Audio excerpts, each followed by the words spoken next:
You know, a smart person would see a pack of wolves and think to themselves, maybe I should get away quickly after seeing them run off. But something tells me you're not the smartest deer in these woods, especially since you thought wearing a red coat would be a good idea. I mean, it would have been cheaper to simply paint a bullseye on your back for any nearby predator to see. Oh, was that mean? Well, I'm only stating a fact. It's not my fault you're so sensitive from simply hearing the truth. Ugh, whatever. Now, what are you doing all the way out here? It's none of my business. Listen here, girlie. I'm a ranger. I'm in charge of these woods and everything and everyone that resides in here. So yeah, it kinda is my business. And I don't take kindly to rude city folks thinking they can just come waltzing around the woods like they own the place. How did I know you're from the big city? Look at the way you're dressed. How you carry yourself. It all screams of the city. Maybe the next time you come waltzing in the woods, you might want to wear some boots instead of some fashionable flats. Now, are you going to answer me? What are you doing this far out in the woods? You are way off the trails, and my guess is that if I didn't find you out here, you probably would have been lost out here until after nightfall. Lady, I have to deal with people like you more than I like to. So we could stand right here arguing about how you know the way, but the truth is, you're like 30 minutes off from like the nearest path. So now just shut up and let me escort you out of here. What do you mean you're taking a shortcut? Look, lady, I don't know where you heard that from, but there's no shortcut this way.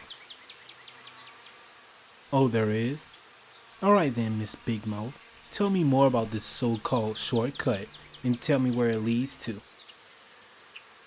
Oh, that used to be a shortcut, but a mudslide blocked that path off a year ago.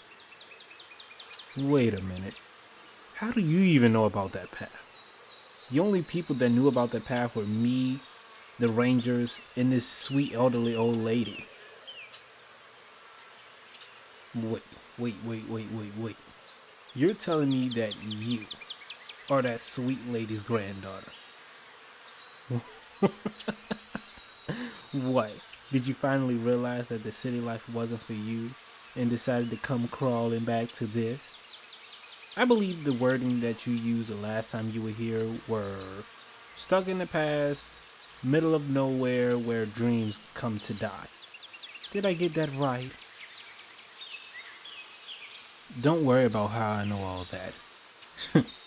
Maybe you'll figure it out while I lead you back to the path. Now just shut up and follow me, okay? I have other things to do.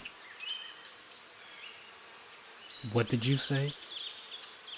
Listen, I'm going to tell you this once and only once. You can either follow me of your own accord, or I'll haul you over my shoulders and carry you there. Your choice. Try me. Okay then. Smart choice. I guess that city air didn't completely rot your brain cells. How fortunate. Yes, I'm like this with everyone. Trust me, you aren't anything special. So tell me, where's the rest of your family? I'm surprised that only one person came to visit her after all this time. What? Did all of you draw sticks and you ended up with the shortest one? To be honest, that would be quite fitting. A stick to match your height. Oh, don't give me that look. I might be taller than most, but to me, you're still a pipsqueak.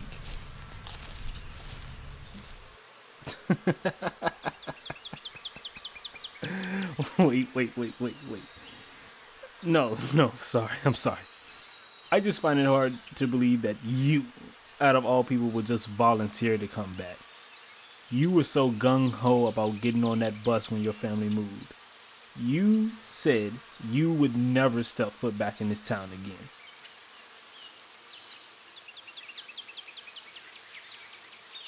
Not ringing any bells?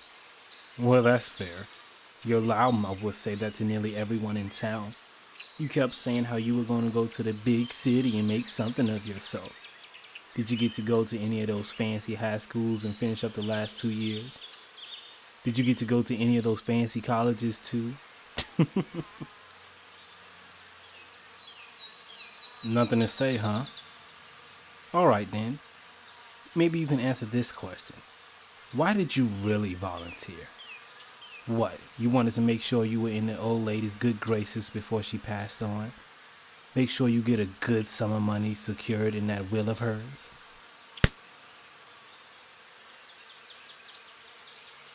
Uh-huh. Your hand wouldn't be hurting so much if you didn't hit me just now. You know, these muscles aren't just for show. Fates, save me. Give me your hand.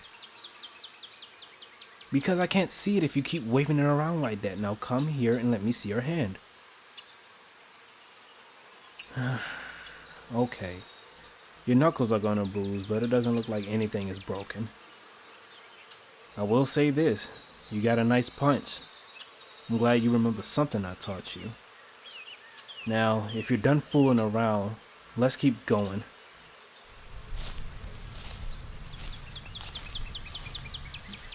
I'm guessing by that shocked look on your face, you finally figured it out. Well, it's good to know that I can keep the old nickname, Little Red. Yeah, it's me. Why didn't I say anything? You got some nerve. What? You were expecting me to be happy to see you? Just be over the moon and back? Well, let me give you a quick reminder of what happened, yeah? My best friend, since we were children, tells me she's moving away. She also tells me that we're going to write to each other every day and keep each other updated on all the new things that happen in our lives. She even gives me her word, even made a pinky promise with me, saying that we would never forget each other. So, in the first month, it was pretty good. Then the second month, nothing. The third month, zip. Years later, squat. Hell, I would at least thought she would have came back and visit Granny. But none of you ever came back. Now 10 years later, what? Did you think I would be so happy? Some wounds don't heal over time. They fester. So sorry, you won't be getting that big happy reunion you thought might happen. If you even remembered me when you were coming back. Don't. I said don't touch me. Here's the path. It should take you straight down to where the cabins are. Just get there before nightfall. And don't wander in the woods after dark. I don't want to be here to save your ass this time. Listen, let's just pretend like we don't know each other, okay? I mean, you have a lot of practice with that, so it should be easy for you. Also, tell Granny I said hi. I am glad that she has some family that remembers she's alive.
What is a human doing in my woods at this time of night?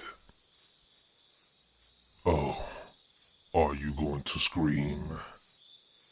I'll swallow you before you get out the first note.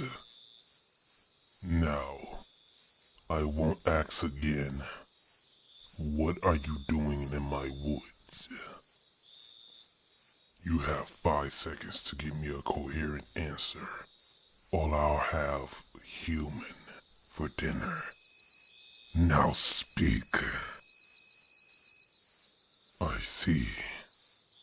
Well then, you should probably keep a tighter hand on your wallet. Well, now that you have it, go back to your home. I said go home! What? How pathetic. You were able to find your wallet in the pitch black of the night, but you don't know your way back.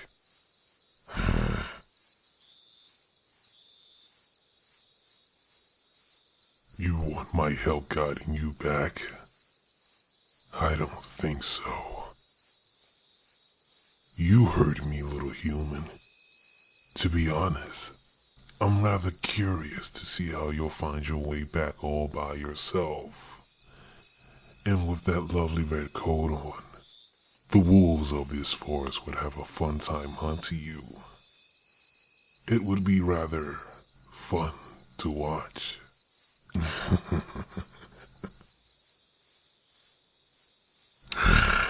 Watch your tone, human. Did you forget for a second who you're talking to? Those eyes of yours. If looks could kill, I might feel a little pain. So tell me, why should I help you? No, I didn't save you from those wolves.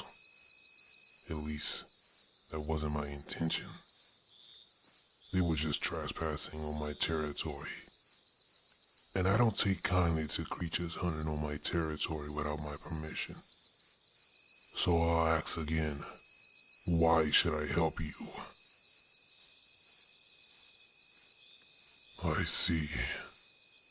I suppose that yes, it will get you out of my woods quicker. But what if I don't want to?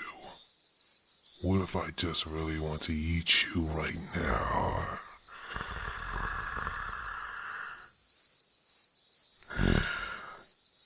You're lucky I'm not like the other wolves. Fine, I'll eat you back. But listen well, human. Stay close to me. As long as you're next to me, the others will see you as my prey. And while you might not like the sound of that, that is honestly the best thing for you at this moment. Now, follow me.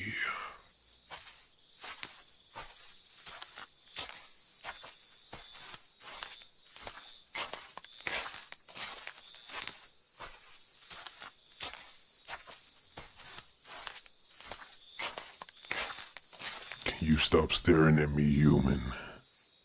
It's annoying. Fine. Ask your question. What am I? Nothing that concerns you.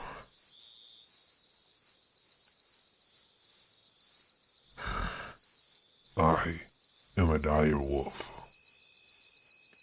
I am here to serve as the protector of this forest and those who live in it.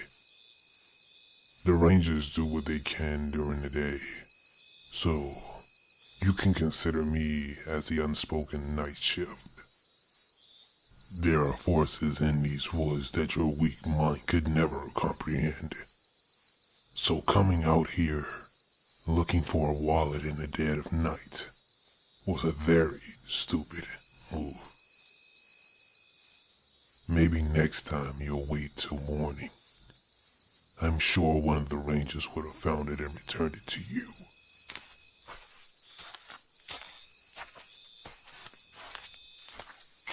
So, bad terms with one of the rangers. Well, for an outsider, you sure work fast. Trust me, I know everyone that lives in this town. Every scent, every footstep, every noise. But you, on the other hand, you smell like iron, oil, and asphalt. You don't smell like the rest of this town. And no one in town would be dumb enough to wear a red coat out into the middle of the woods. So yes, you are an outsider. My problem is that you outsiders don't simply understand to stay out of our woods at night. And trust me, I would be the very least of your worries. Nothing. If you want to know so bad, ask the townsfolk, the rangers. I'm sure they'll tell you. Just remember the stories your grandmother used to tell you. I'm sure you'll find some truth in there. No, I have not been stalking you. I just recognize the sense of baked goods on you. Your grandmother would sometimes leave a basket full of treats for me near my den. Besides, you are way too young to be her daughter. So, I took a wild guess, and it seems I was right.